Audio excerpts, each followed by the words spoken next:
Assalamualaikum warahmatullahi wabarakatuh. Teman-teman, kembali lagi di channel YouTube saya, Hairun Imam. Gimana nih kabar kalian, para ternak Mulyono dan juga anak-anak jenderal?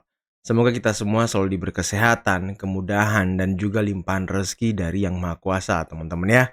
Nah, di video kali ini kita akan melihat bagaimana perdebatan yang sangat sengit, perdebatan yang sangat panas antara Saur Siagian, seorang pengacara dan juga pegiat anti korupsi, melawan pengacara dari Hasto Kristianto, sekjen dari PDIP. Dan pengacara Hasto ini sempat dikatain sebagai pengacara yang frustasi, teman-teman. Mungkin karena apa yang dilakukan untuk menyelamatkan Hasto, langkah-langkah yang dilakukan itu tidak berhasil, teman-teman. Ya, kalau kalian lihat kemarin pengadilan sudah memutuskan bahwa Hasto tetap menjadi tersangka dan pra-peradilan Hasto ditolak, teman-teman. Dan selain itu ada juga mantan penyidik KPK yang sama juga, teman-teman, membungkam bagaimana omon-omon dari pengacara Hasto. Kan pengacara Hasto ini ada beberapa orang, teman-teman. Nah, dua pengacara Hasto ini dipermalukan di TV semalam. Oke, sebelum kita mulai videonya, jangan lupa like, subscribe, dan share. Dan tanpa perlu berlama-lama lagi, mari kita mulai videonya berikut ini.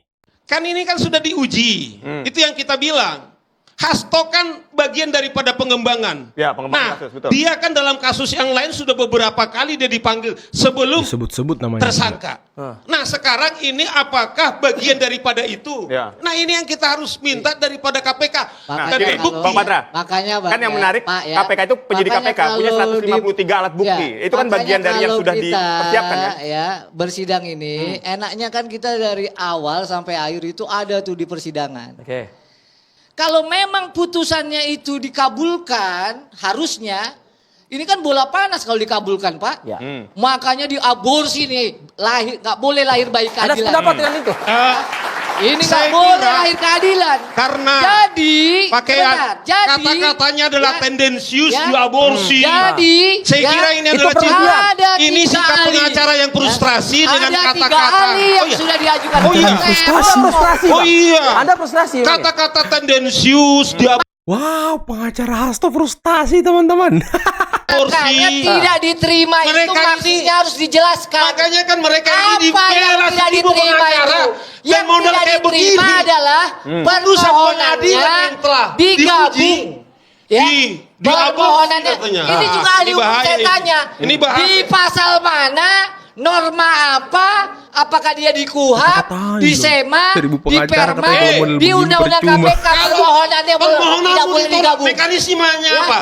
Apa? Kalau Pasal permohonanmu 77. tidak diterima, mekanismenya Nah, apa? ada pasal 77 Apakah kau maki-maki hakim? penetapan tersangka boleh diuji di pra-peradilan. Kau sudah semua digabung? kau lakukan di Kau situ. nggak ngerti kau.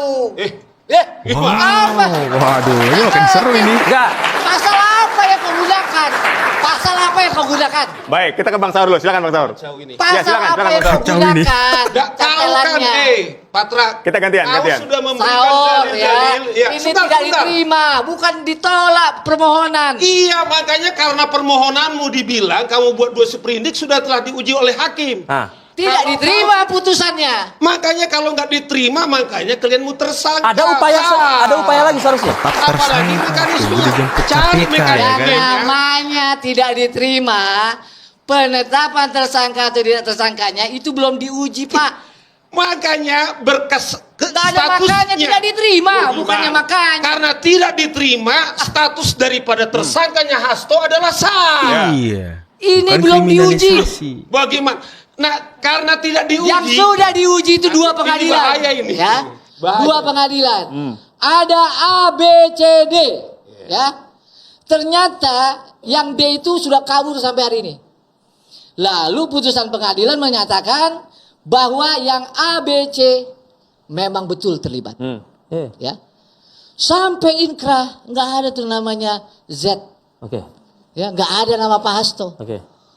Itu fakta yuridis. Maka boleh dong kita bertanya, benar nggak penetapan tersangka? Itulah yang kami uji. Iya. Jadi fakta yuridis Jadi juga yang intinya terungkap di ini pengadilan. Oke. Hasto Sah adalah atau meminta tidak sah? supaya HP kemudian ditenggelamkan. Yang bilang saya itu kan KPK, Pak. HP. Loh, Udah diuji di pengadilan, gimana sih disuka-suka, gimana sih Siapa yang advokat suka-suka ya kan? Masa pengacara nggak Ini ngerti kan dia diterima uji. atau ditolak? Ya. Mengapa sah sampai detik ini dia mau ngomong itu adalah Sah Hasto adalah sebagai berdasarkan versi tersangka. KPK.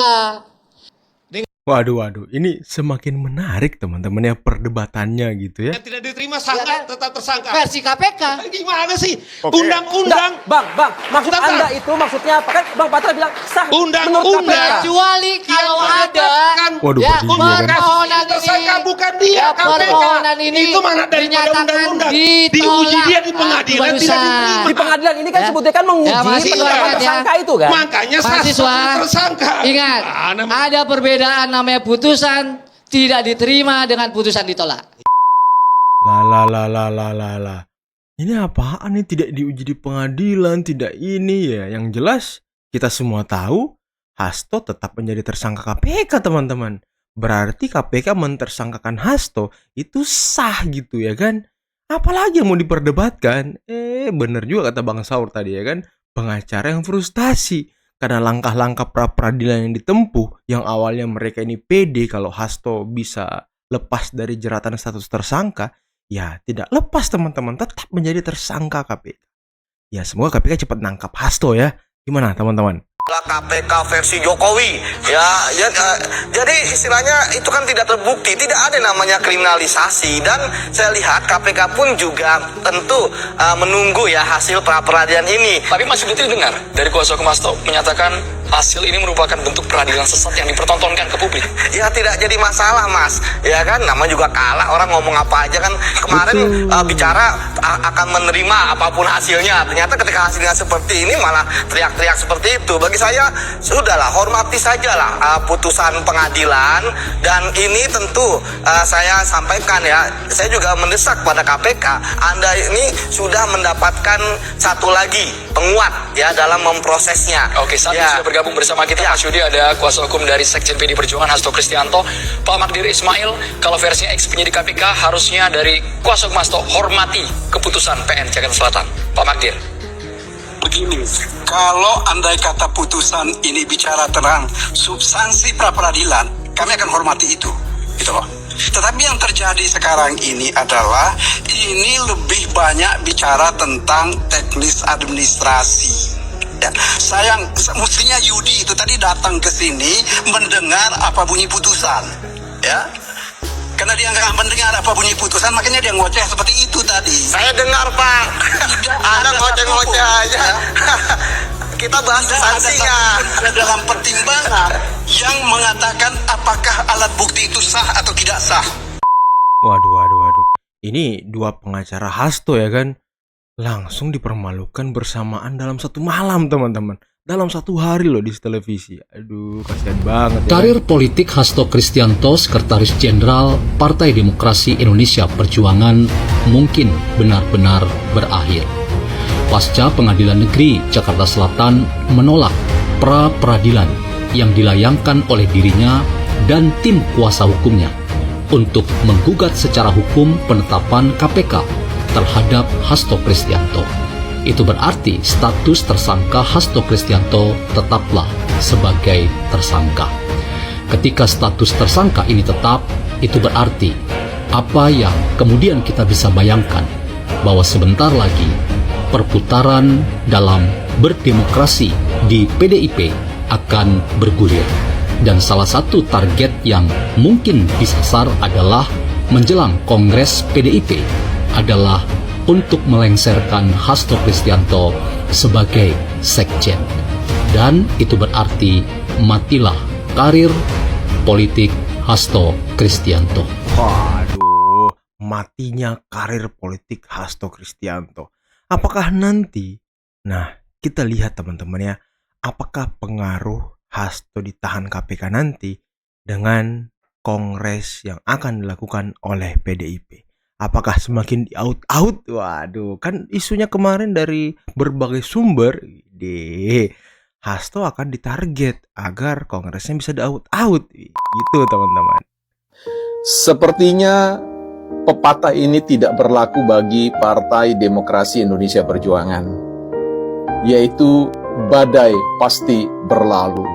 Kelihatannya Bahtera Partai Demokrasi Indonesia Perjuangan akan diamuk oleh badai yang hari-hari ini semakin dahsyat, seperti mimpi buruk. Setidaknya saya mencatat ada 3 mimpi buruk yang sedang dihadapi oleh Partai Demokrasi Indonesia Perjuangan dengan logo banteng, mulut putih, mata merah. Yang pertama adalah hengkangnya Jokowi yang dianggap sebagai pengkhianatan yang menyakitkan.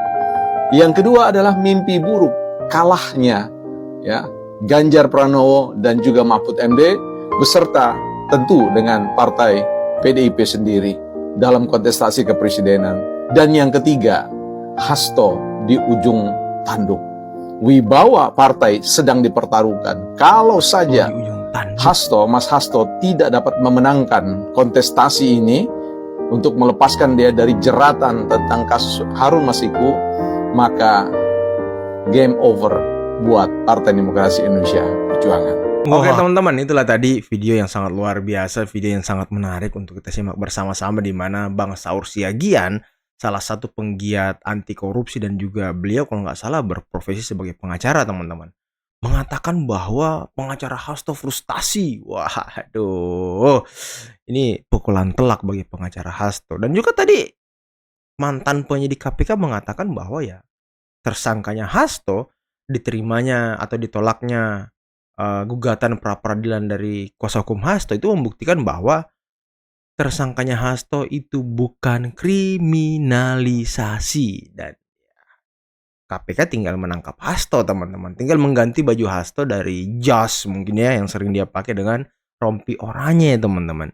Biar apa ya? Biar kita berpesta pora lagi teman-teman. Gimana menurut kalian? Apakah Hasto harus segera ditahan dan ditangkap dan diadili teman-teman? Nah, saya menduga ya kalau Hasto ditangkap dan diperiksa terus-terusan di KPK, maka jejak Harun Masiku akan segera terkuak. Kalau Harun Masiku terkuak dan akhirnya tertangkap, apakah bakal ada kasus besar lainnya yang akan terungkap juga teman-teman? Karena kan isu-isu yang beredar kemarin kalau Harun Masiku ini bisa sedikit memproteksi gitu Ibu Mega dari terkuaknya kembali kasus BLBI teman-teman. Wah, apa ya? Karena nggak masuk akal teman-teman, sangat tidak masuk akal gitu. Hasto mau melindungi seorang Harun Masiku sampai segitunya. Suruh rendam HP, suruh buang HP, suruh ke DPP. Ya, jadi Hasto ini ibarat orang yang memberikan jalan lah kepada Harun Masiku di awal-awal dia kabur. Ya kita nggak tahu ya apakah sampai detik ini atau gimana teman-teman. Dan siapa yang membiayai Harun Masiku selama di pelariannya. Ini yang akan dijawab nanti, harus dijawab tentunya oleh KPK.